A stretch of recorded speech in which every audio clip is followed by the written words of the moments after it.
එනවා මහත්තයා. මහත්තයා මේ ඉන්නේ මගේ නෝනා.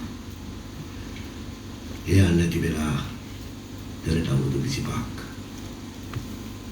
කවදාවත් ජීවිතේ යථාර්ථය නොදැන මේ වෙනකම් මං වෙන ගෑනු කෙනෙක් දිහා බැලුවේ නෑ. දැන් oh my gosh. ඔය බලන්න.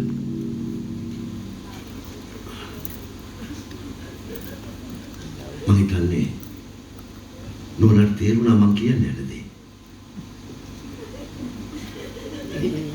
නෝනා එයාගේ කමෙන්ට් දුන්නා. ඔව්.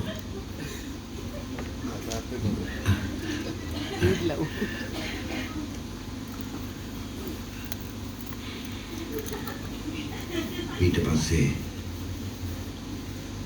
මගේ නෝනාගේ තැනට එන්න ඕනේ ඔයා.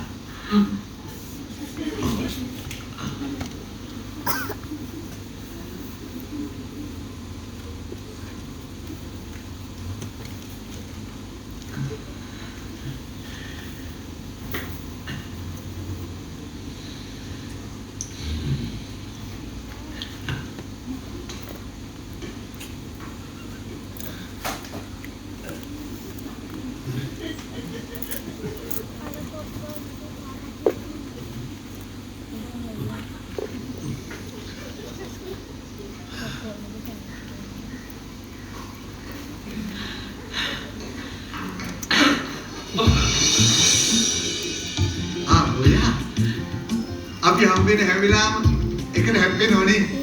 නෑ මං කියන්නේ මේ වගේ ඇක්සිඩන්ට් ලෝකෙත් නෑ නොවික හිටන්නේ. මං හිතන්නේ අපි ආත්ම ගණනාවක මේකට හැප්පිච්ච දෙන්නේ කියන්නේ. මගේ හිතන දුක මේ ආත්මෙ හැප්පෙන්නේ මෙච්චර පරක් වෙච්ච. සමාවෙන්න කියන්නේ මම නේ ඔයාගේ කිව්ව. සමාවෙන්න නෙමෙයි. ස්තුතියි කියන්නේ මම. යන්න අනුස්කෝ යනකම් උඩ බලාගෙන ඉන්නවා. ඒ මොකෝ පුදුමයි මම. අනුස්ක බලන් ඉන්නවා මං එනකම්. මං හැමදාම අනුස්ක නේ කොහොම ඔයා කියනවනේ මං දන්නවා කියලා. මං ඒවම ඔයා කොහොමද දන්නේ කියලා. ඔයා කියනවනේ ඇයි ඔයා දැන් කිව්වේ කියලා. මං ඒකයි මොනුවක් කළේ.